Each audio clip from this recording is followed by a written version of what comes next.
Ejek dia.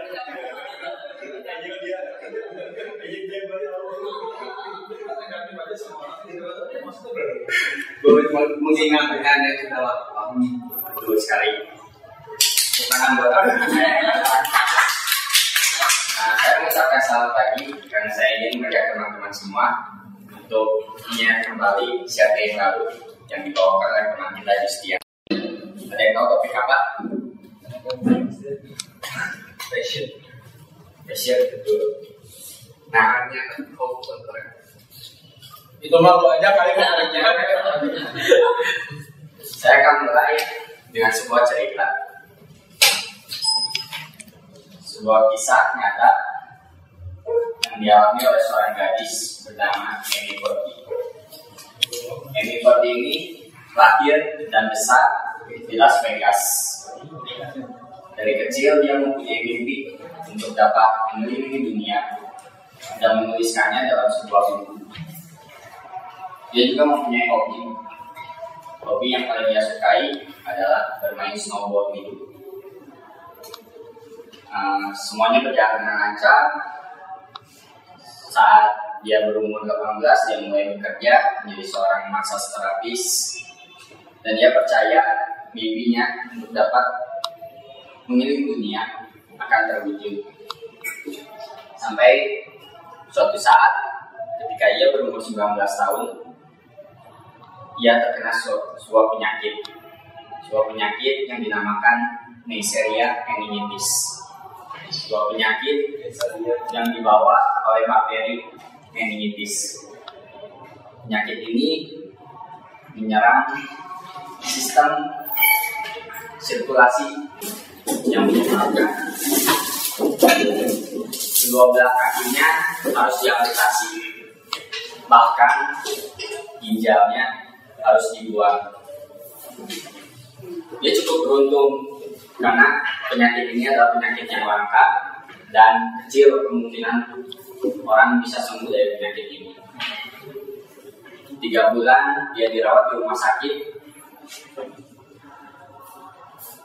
dan melewati masa kritisnya. Setelah melewati masa kritis, dia kembali ke rumahnya.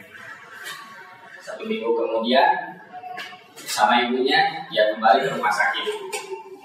Untuk pertama kalinya, dia melihat kakinya yang baru. Sebuah kaki palsu yang terbuat dari logam dengan karet, menghubungkan kakinya dengan kakinya yang palsu. Dibantu oleh ibunya, dia memasang 12 kaki palsunya itu. Sangat tidak nyaman, sangat sakit. Dan dia berusaha berdiri. Pada saat dia berdiri, dia menangis dalam hatinya. Bagaimana saya dapat mengelilingi dunia? Bagaimana saya dapat mengalami petualangan yang luar biasa? Bagaimana saya dapat bermain snowboarding lagi dengan kaki yang seperti ini, dengan kondisi yang seperti ini? Dia pun kembali ke rumahnya. 1 bulan dia lewati dengan hanya berbaring di kamar tidurnya, menyimpan kaki palsunya di sampingnya. Pada saat itulah, secara fisik, secara emosional, dia benar-benar hancur. Namun dia sadar bahwa dia harus meninggalkan Amy yang lama. Dia harus bangkit. Dia harus berani menjadi Amy yang baru. Singkat cerita, 7 bulan setelah dia menerima kakinya yang pertama, dia mulai bermain snowboarding kembali. Bahkan 1 tahun semenjak dia diamputasi, dia berhasil menjadi juara 3 dalam sebuah turnamen snowboarding, mengalahkan lawan-lawannya yang berkaki normal. Terinspirasi oleh kisah hidupnya sendiri, dia ingin membagikannya kepada orang-orang di sekitar. Pertama, mereka yang mempunyai nasib yang sama seperti dia, yang cacat. Dia pun tergabung dalam sebuah organisasi non-profit. Di sana ia menjadi pembicara. Dari sanalah dia sering membawakan seminar-seminar. Dan salah satu pertanyaan yang selalu ia tunjukkan kepada audiens ketika memulai seminarnya akan saya bagikan di akhir seri ini.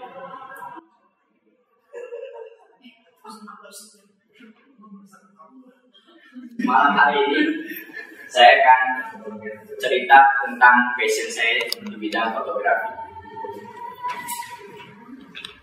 Saya percaya kita adalah penulis buku hidup kita masing-masing.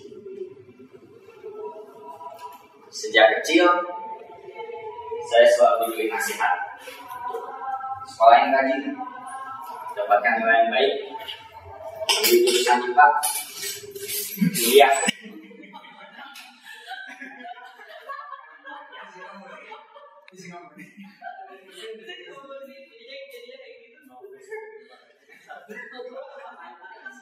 Itu saya lakukan dari SD, SMP, SMA sampai balik kuliah.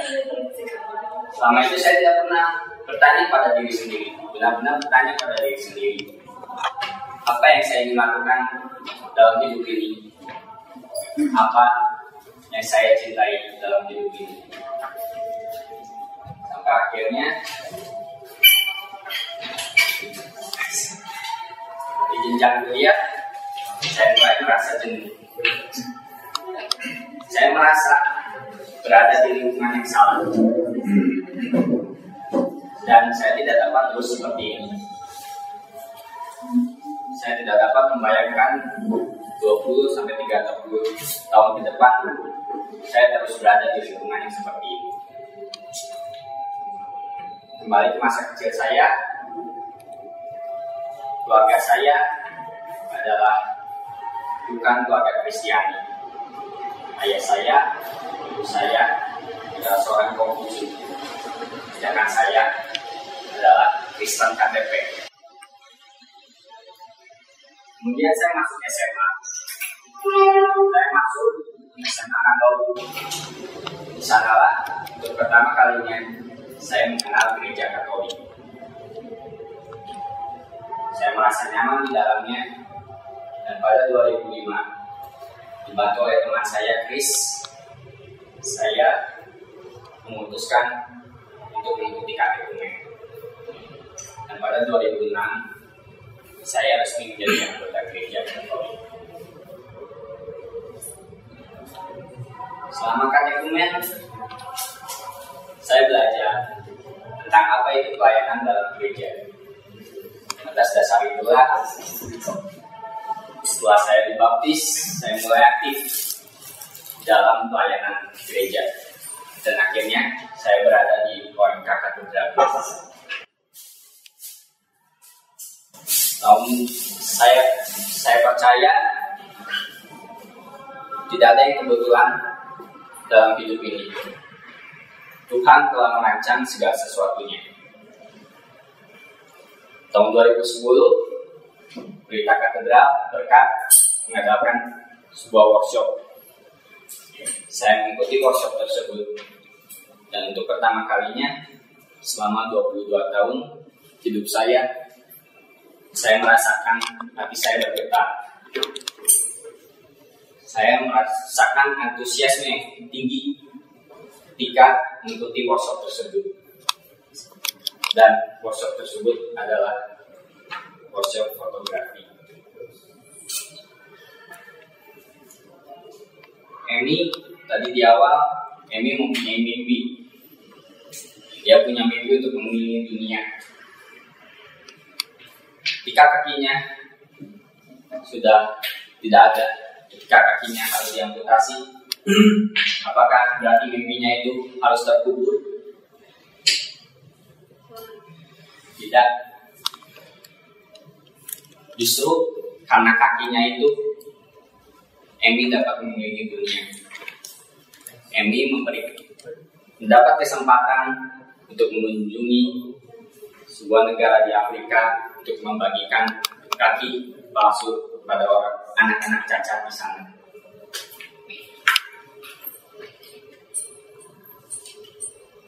Itu pula saya mempunyai mimpi. Saya mempunyai mimpi untuk dikenal sebagai Andi yang sukses karena mengikuti passion saya. Dan itu adalah mimpi itu adalah sebuah goal tentunya. Sebuah apa yang ingin kita capai. Jika hidup kita adalah sebuah buku, maka mimpi tersebut, goal tersebut adalah sebuah epilog, sebuah penutup.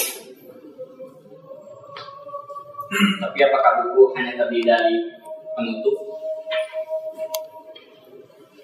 Tidak. Buku terdiri dari bab-bab yang mengantar pembacanya untuk sampai pada goal, pada sebuah epilog.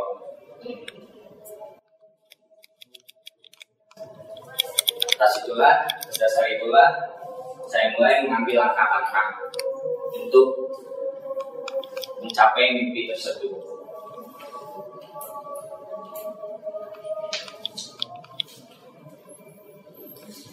Saya mulai belajar secara otodidak, belajar dari internet, belajar dari buku, mengikuti workshop, dan saya bersyukur saya diperkenalkan juga dengan berkat, karena di berkat itulah saya dapat melayani Tuhan dengan passion saya. Dan di berkat ini juga saya menemukan sahabat saya, mentor saya, Ivan.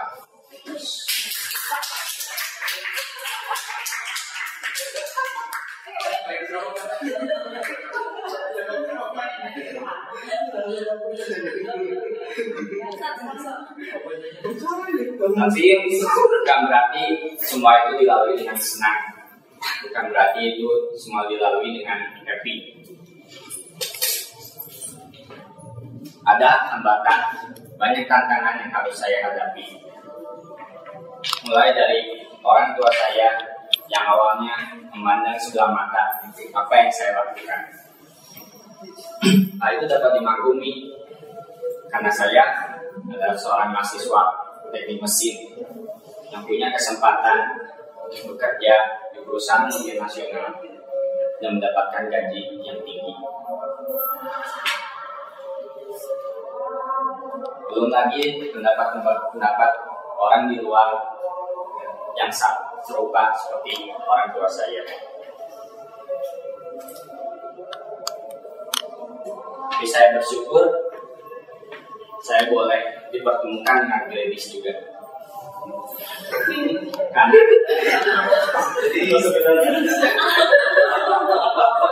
Karena lewat Gladys saya mengenal sosok yang inspirasional. Sosok itu adalah Steve Jobs. Dalam sebuah bukunya, Steve Jobs pernah bercerita tentang apa itu fokus. Dan dia berkata, people thinks focus means saying yes to the thing you have to focus on. But that's not what it means at all. It means saying no to 100 other good ideas there are. You have to pick carefully. Nah, siapakah Andi yang sekarang berdiri di depan teman-teman semua? Andi yang berdiri di depan teman-teman semua adalah Andi yang belum lulus kuliah. Andi yang berani berkata tidak untuk kesempatan bekerja di Chevron, Pertamina, dimanapun. Andi yang sekarang adalah Andi yang mau fokus untuk mengejar mimpi saya. Di awal, Emi mempunyai sebuah pertanyaan yang ingin dibagikan. Dan pertanyaan itu adalah, if your life were a book and you were the author, how would you want the story to go? Saya ingin mengajak teman-teman untuk mengucapkannya sekali lagi. Tapi pertanyaan ini ditunjukkan kepada diri sendiri. Maka mari kita ucapkan sama-sama. If my life was a book and I was the author, how would I want the story to go? So, follow your heart. Libatkan Tuhan selalu. Ambil langkah-langkah. Stay focused. And one more thing. Just do it.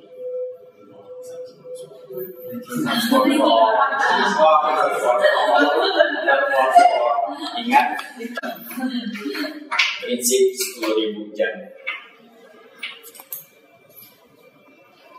Thank you. God bless you.